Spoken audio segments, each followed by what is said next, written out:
Avowed is a first-person RPG where you explore a mysterious land, fight deadly enemies, and use magic or swords to shape your own journey. And honestly, it's got a lot going for it. The combat is fun because you can mix different weapons and spells, but sometimes it feels a little rough around the edges. The world is rich with lore and cool places to discover, but there are moments where it feels a little too empty. The story has some strong moments and lets you make meaningful choices, but it doesn't always feel as exciting as it could be. It's a solid RPG with great potential, and while it's not perfect, it's still worth checking out if you enjoy deep fantasy worlds.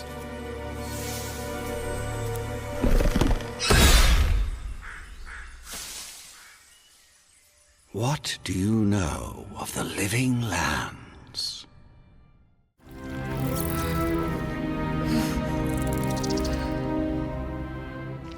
Okay, so Baldur's Gate 3? This is probably my most played game on this list, and I think it's actually one of the best games of the last 5 years. The story just pulls you in and doesn't let go with these amazing characters you meet along the way, and the world is massive and so much fun to explore.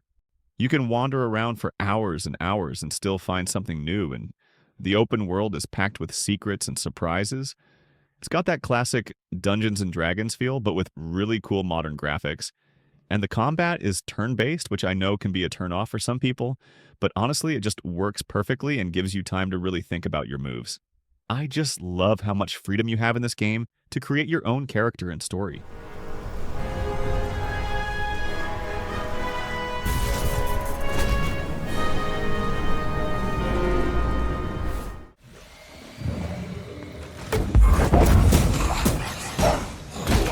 Banisher's Ghosts of New Eden is an action RPG that puts you in the shoes of two ghost hunters, Red and Antea, as they explore a cursed town filled with spirits and tough choices. The combat is a fun mix of swordplay and supernatural powers, where you switch between Red's physical attacks and Antea's ghostly abilities, making every fight feel different. But what really stands out is the story. It's emotional, full of difficult decisions, and actually changes depending on what you do. The world is dark and atmospheric, with creepy locations and a haunting soundtrack that pulls you in. Some parts of the game can feel a bit slow, and the combat takes time to get used to, but the way it blends action with storytelling makes it a really unique experience. If you love RPGs that actually make you think, this one is worth playing.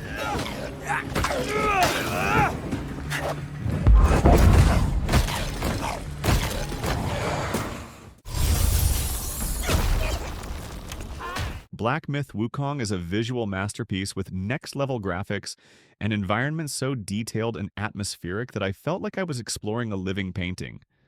And the combat is just as impressive because it's fast-paced and challenging, with a deep moveset that lets you unleash some seriously cool combos and transformations to outsmart your enemies. I especially loved experimenting with all the different ways to fight and figuring out which abilities worked best against different enemies. While the story could have been a bit more engaging and some of the boss fights were definitely tough as nails, those are honestly minor complaints in an otherwise incredible game that any fan of action RPGs or anyone who appreciates stunning visuals and challenging gameplay should definitely check out.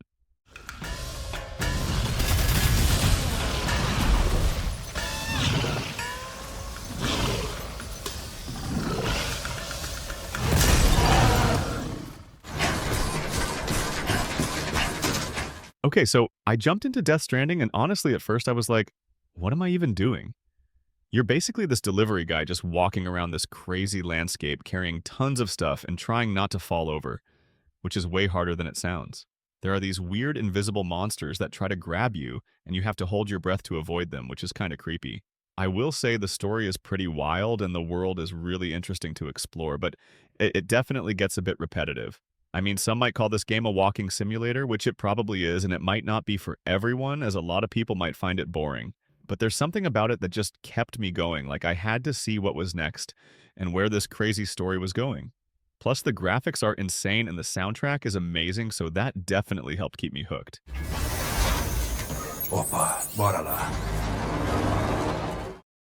Okay, so I jumped into Dragon's Dogma 2, and at first I was like, whoa, this is a little rough around the edges, because some things were glitchy and it felt kind of clunky. But you know what? They've been putting out a bunch of patches, and the more I played, the more I got hooked. Seriously, the combat is just so satisfying, especially when you're like climbing up a giant cyclops and stabbing it right in the eye. Plus, the world is huge and there's always something cool to discover around every corner. And can we talk about the pawns? I love those little guys. They're always there to back you up in a fight, and they actually learn and get stronger as you play, which is really awesome. I will say that some of the quests can get a little repetitive, and the menus are kind of confusing, but honestly, that didn't bother me too much. If you're into action RPGs with a huge world and tons of freedom, you should definitely check out Dragon's Dogma 2. Okay, so I finally got around to playing Final Fantasy VII Rebirth. And let me tell you, it was like stepping back into a world I knew and loved, but with a whole new perspective. Remember all those awesome moments from the original? Well, they're back, but with even more depth and detail. And the story goes in some crazy directions that I totally didn't see coming. I got so attached to the characters this time around, like they felt like old friends. And the combat kept me on my toes with all the different strategies and abilities you can use. Honestly, I did get a little lost in those massive dungeons sometimes, and the story kind of dragged in a few places, but overall it was an amazing experience that brought back so many memories and made me fall in love with Final Fantasy VII all over again. If you're a fan of the original, you owe it to yourself to check out Rebirth. Bring it! The place is coming down! Okay. Okay, so I finally got my hands on Indiana Jones and the Great Circle, and wow, this game is a wild ride from start to finish. You get to explore all these amazing locations like ancient temples and hidden cities, and the puzzles are really clever. I spent hours trying to figure some of them out. The story is super exciting too, with plenty of twists and turns that kept me guessing the whole time, plus the graphics are incredible. It actually feels like you're in a classic Indiana Jones movie. The combat can be a little clunky at times though, and I wish there were more enemy variety because after a while it starts to feel a bit repetitive. Should have left this alone. Yeah? Well, should have done a lot of things. But honestly, those are just minor nitpicks in an otherwise awesome game. If you're a fan of Indiana Jones or just love a good action adventure, then you definitely need to check this one out.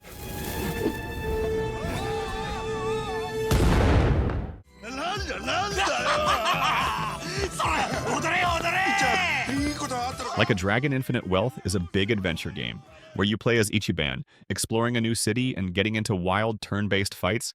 It's like a crazy adventure with lots of friends. You get to do all sorts of fun side activities, and the story is really funny and emotional.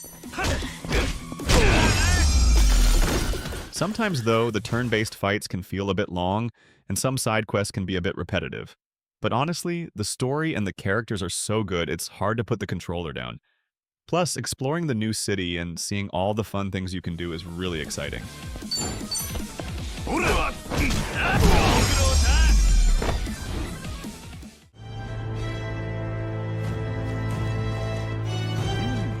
Alright, so I jumped into Metaphor Refantazio, and honestly, I was pretty surprised.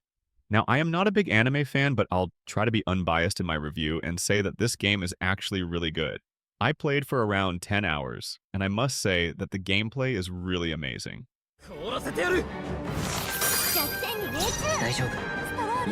It's got this unique turn-based combat system that keeps you thinking strategically with every move, and the story is surprisingly deep with some really interesting characters that you actually start to care about. The world is beautifully designed too.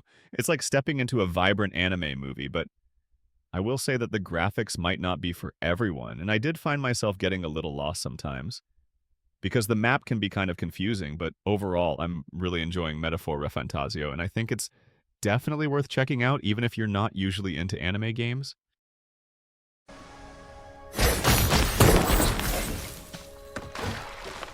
Ori and the Will of the Wisps is seriously one of the most beautiful games I've ever played, and I'm not exaggerating when I say I've finished it 3 times already. Everything about it is just stunning, from the hand-painted art style to the incredible soundtrack, and the story is so emotional and captivating that I was hooked from beginning to end. You play as this little spirit named Ori, and you have to explore this huge world and solve all sorts of puzzles and fight enemies to save the forest. The movement and combat are so fluid and satisfying, and there are tons of abilities and upgrades to unlock, so it never gets boring.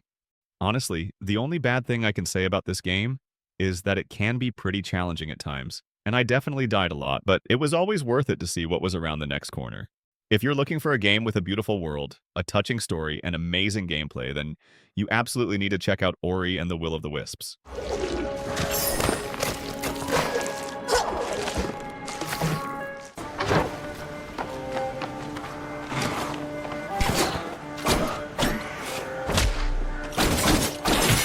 Okay, so I just finished playing Prince of Persia: The Lost Crown last week, and man, this game is fantastic. It totally takes me back to the old school Prince of Persia games with the awesome platforming and crazy traps, but it also has this really cool new art style that pops. The combat is super smooth too, with tons of different moves and combos to master, plus you can find all sorts of cool weapons and abilities as you explore.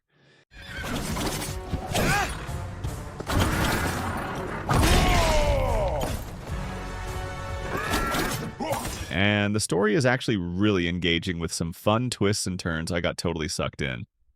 I will say that some of the platforming challenges can be pretty tough, but that just makes it even more satisfying when you finally nail them. Honestly, I haven't had this much fun with a Prince of Persia game in years, so if you're looking for a challenging and rewarding action platformer, definitely give The Lost Crown a try.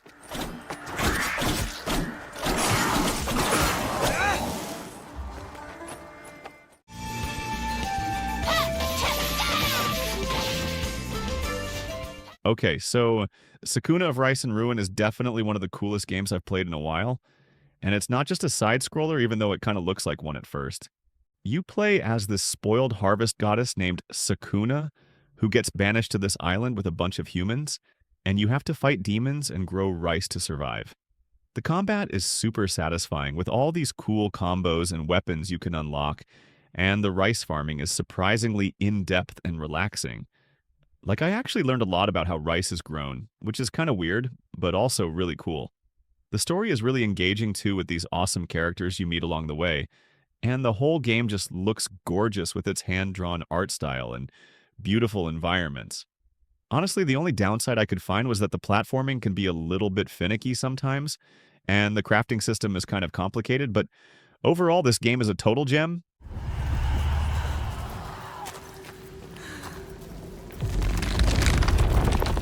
Senua's Saga Hellblade 2 is seriously intense. I mean, seriously, this game is not for the faint of heart.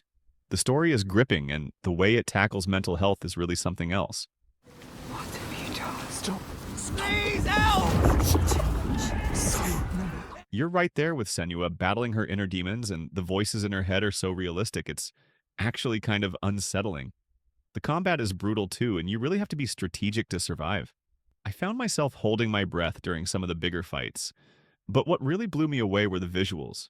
The environments are stunning, and the way they blend reality with Senua's perceptions is just incredible.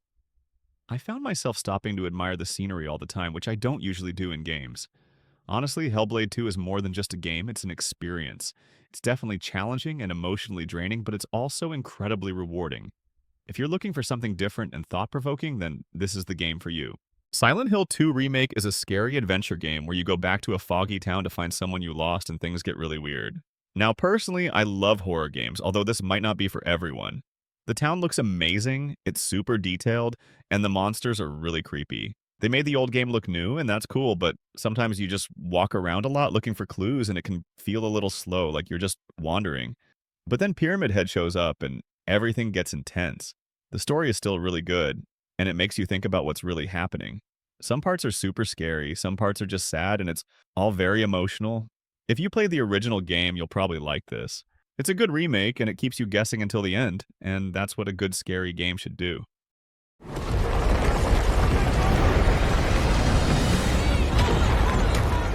Space Marine 2 is a big action game where you play a super strong space soldier fighting tons of alien bugs. I played this recently and really love the gameplay. It's like you're smashing through waves of enemies with huge guns and a big sword.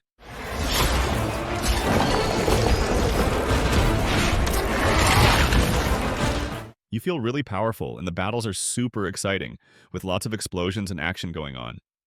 Sometimes, though, it feels like you're just fighting the same bugs over and over, and it can get a little tiring. But honestly, the feeling of being a Space Marine and just destroying everything in your path is so much fun. It's hard to put the controller down.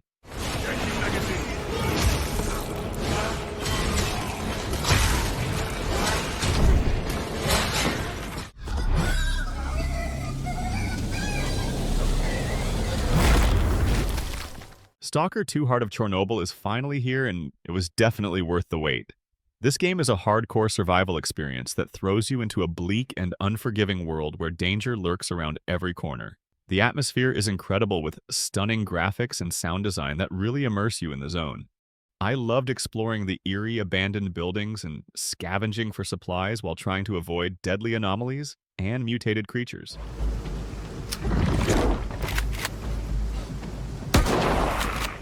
The gunplay is intense and the survival mechanics are challenging but rewarding.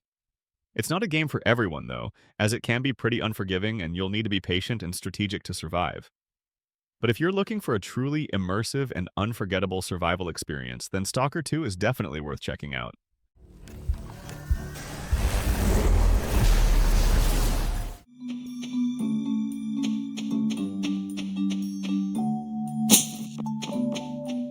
If you're looking for a game where you can just sit back, relax, and enjoy a peaceful life, Stardew Valley is perfect. You start with nothing but an old farm and some basic tools, and over time, you turn it into something amazing by growing crops, raising animals, and making friends with the locals.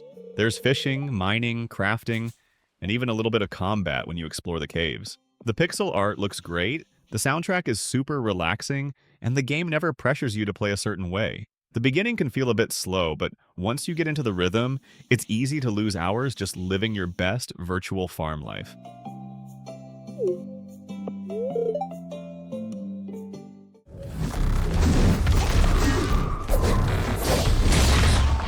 Stellar Blade is this fast-paced action game where you're basically a super warrior trying to save the planet, and the combat is really the highlight, with these stylish moves and combos that make you feel like a pro, and the game really nails that feeling. The story is interesting, but it can get a bit predictable and you might see some plot twists coming from a mile away. The side missions sometimes feel like they're just there to fill time. But if you're into games where you can just jump in and have fun with cool fights and a solid main character, you'll enjoy Stellar Blade, even if it doesn't always throw you for a loop.